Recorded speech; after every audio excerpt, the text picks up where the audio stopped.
Doa selesai. Nah, oh iya, itu tuh ada satu doa yang dimana doa ini tuh bisa mempermudah kita untuk memaham materi, untuk lebih mudah memahami materi. Jadi ibu dengar ini dari Ustaz Hadi Hidayat. Doanya tuh yang berbunyi, ikutin ibu ya. Ya. Allahumma faqih fiddin wa'allimni at-ta'wil. Amin. Nah, yang artinya ya Allah, mudahkanlah kami untuk memahami ilmu dan mempelajari daripada tafsir-tafsir tentang ayat Al-Quran. Amin. Jadi insya Allah ketika kalian membaca doa itu, kalian belajar dipermudah sama Allah dengan mudah paham. Amin ya Allah. Bahkan Ustaz Hadi Hidayat mengatakan kalau misalnya kita baca doa itu, kita bisa lebih paham dulu daripada teman kita yang tidak membaca doa itu. Oke, sebelumnya ada yang tahu kalau kita bakal membahas materi tentang apa hari ini? Nggak tahu.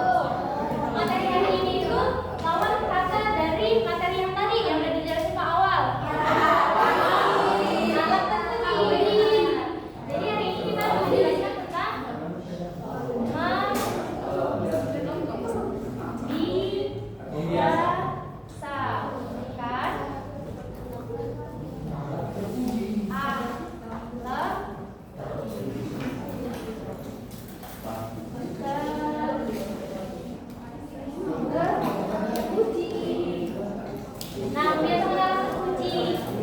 sebelum kita masuk ke materi ini, kita ulas dulu ya materi yang tadi. Tadi itu ada apa? Apa terserahnya?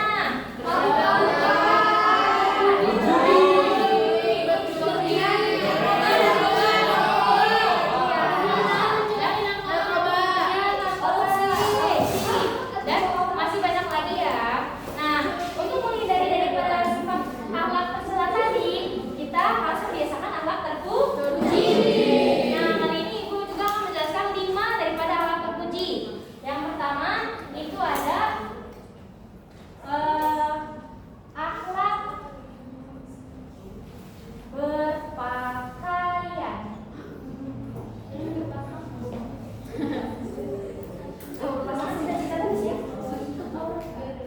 Nah, yang pertama itu ada akhlak berpakaian. Yang di sini ada yang tahu nggak apa sih fungsi pakaian itu? Untuk menutupi aurat. Sekali menutupi aurat. Kemudian kalau kita seorang muslim, pakaian kita muslim menunjukkan identitas kita seorang muslim. Ya, jadi orang nggak bingung lagi ini orang nonis apa Islam nih. Nah, karena kita pakai hijab pastinya orang Islam. Nah, kemudian di akhlak berpakaian ini ada yang namanya batasan aurat. Pasti di sini udah pada tahu ya, karena kita udah belajar dari SD, SMP, SMA. Kalau batasan aurat tentang laki-laki itu dari mana ke mana? Nah, itu aurat laki-laki. Tapi yang laki-laki jangan tentang aurat kalian pusat dari lutut, nutupin itu aja. Keluar jadi nggak usah pakai baju, nggak gitu ya. Nah, ada etikanya, tetap harus memakai baju dan celana panjang.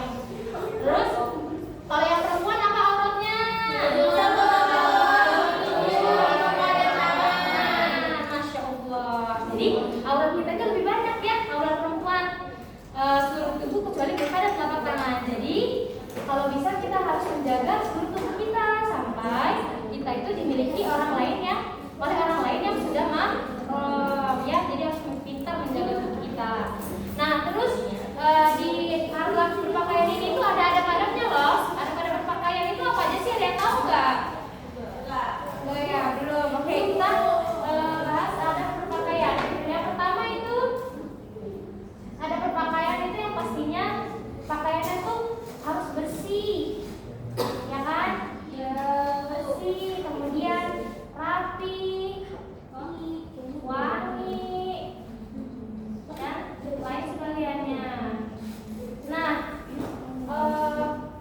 kalian risih gak sih kalau melihat orang tuh nggak rapi, nggak wangi, nggak apa sih, nggak bersih, risih gak sih, ya kan? Ya jangan bawa apa sih maksudnya. Nah, terus jadi kita harus menampilkan atau mengamalkan daripada akhlak yang ini, ada pada ini ya, harus bersih, rapi, wangi. Nah, coba angkat tangan siapa yang tadi sebelum ke sekolah udah bersih, rapi, wangi. Kami semua. Berarti yang angkat tangan nggak?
pakaian kepada hamba dengan rezekinya, dengan segala kekuatan engkau. Nah, terus yang selanjutnya ada akhlak berhias.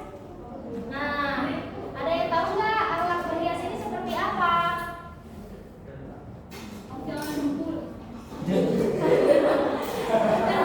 Akhlak berhias itu berhias ini di dalam Islam itu boleh ya, karena kan kita harus tampil bersih rapi wangi. Bersih rapi wangi itu kan termasuk berhias ya.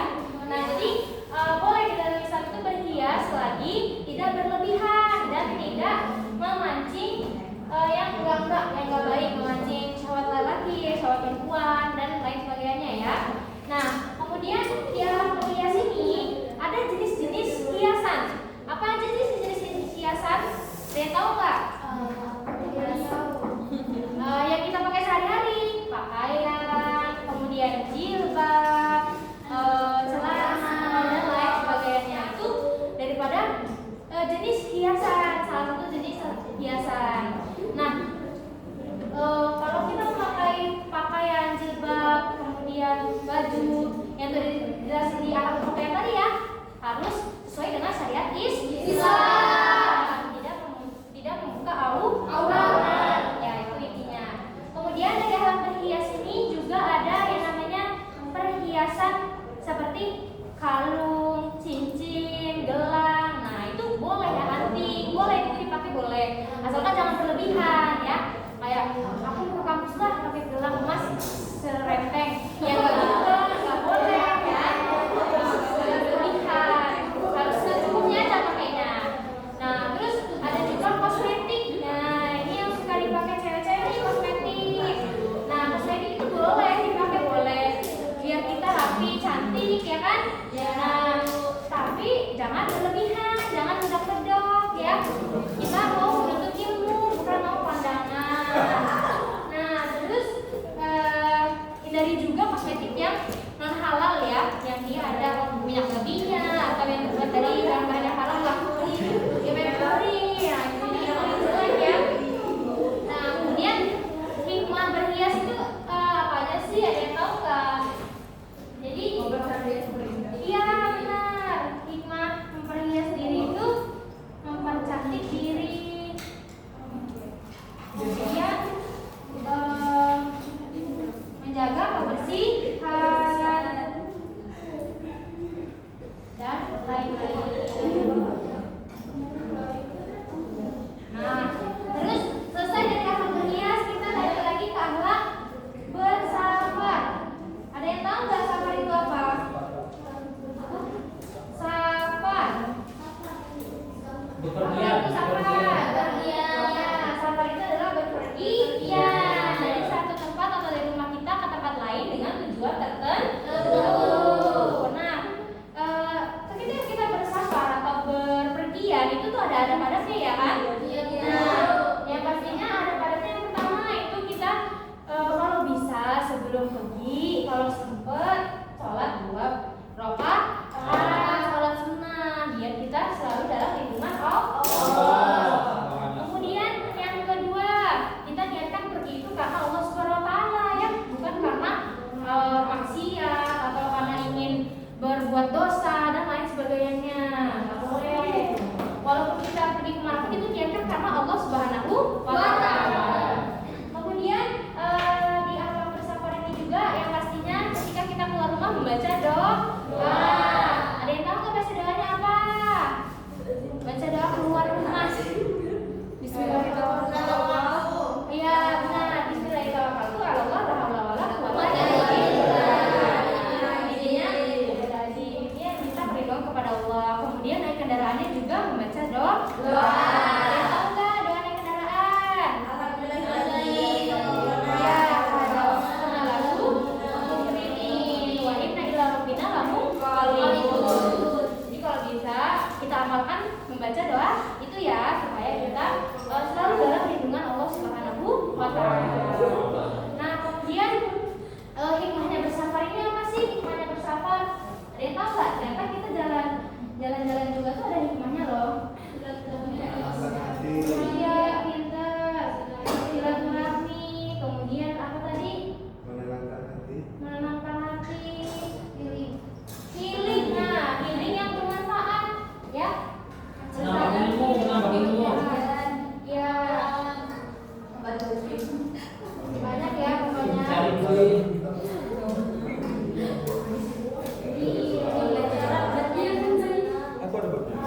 Pokoknya banyak ya.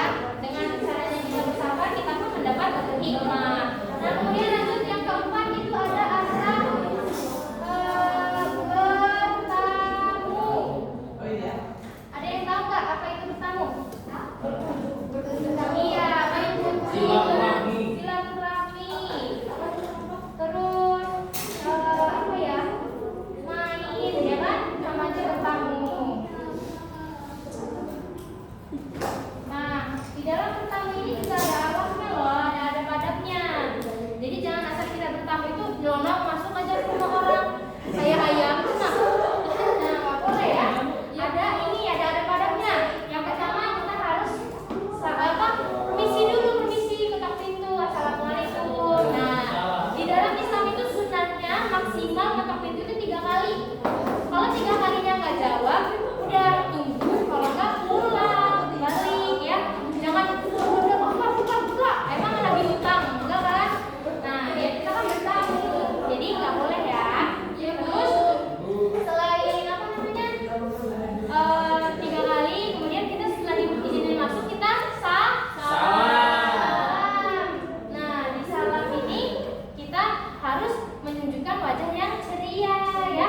Kita bertamu itu dengan pakaian yang rapi, wajahnya senyum. Jangan kamu bertamu sebetul, kami yang datang itu yang sebetul, ya kan? Nah, nggak boleh ya. Nah, terus ada apa sih hikmahnya kita bertamu? Ada yang tahu nggak hikmahnya? Menjaga tali persaudaraan. Benar banget, mempererat persaudaraan. Kemudian apa lagi tadi? Ya, tali silaturahmi. Banyak ya kalau kita berkunjung itu. Nah, kalau kita berkunjung itu tahu diri ya.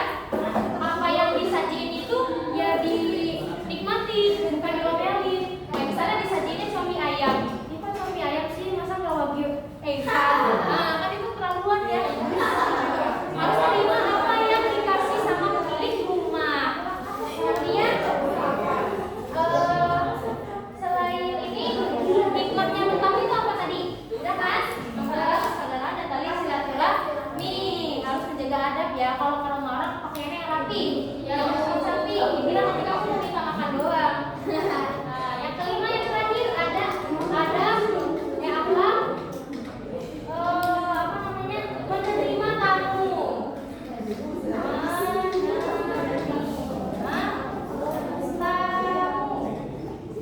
Nah, ada yang tahu nggak menerima tamu ini seperti apa? Iya bisa dijamu atau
pasti falahu ajrun mi'ati syahidin. Barang siapa yang berpegangan teguh kepada sunnahku di kala rusaknya umatku, maka dia akan mendapatkan pahala 100 orang mati syahid. Siapa yang coba yang mendapatkan pahala 100 orang mati syahid? Semuanya pasti mau kan? Nah, kalian tuh tinggal mengamalkan sunnah aja. Itu akan mendapatkan pahala 100 orang mati syahid. Bayangin pahala 1 orang mati syahid aja itu udah banyak banget loh, ya kan? Kita dengar ceritanya orang mati syahid itu sungguh dia bisa langsung masuk surga. Apalagi nanti kita cuma yang mengamalkan sunnah Rasul doang, gak perlu perang, gak perlu apa-apa, kita dapat tuh pahalanya 100 orang mati syahid. Siapa coba yang gak mau, ya kan? Iya. Jadi kalau diamalkan ya, kita sama-sama belajar. Di sini juga bukan cuma mengajar, tapi kita belajar bersama-sama, belajar mengamalkan apa yang telah kita pelajari. Oke. Sebelum menutup doa, ibu punya kata-kata. Tapi memang gak sinkron sih sama materi hari ini, cuma buat motivasi kalian. Jadi kata-katanya, iya, doanya. Jadi kata-katanya tuh gini. Biarkanlah orang berkata apapun, tetaplah pada prinsip hidupmu, karena yang menjalani hidupmu itu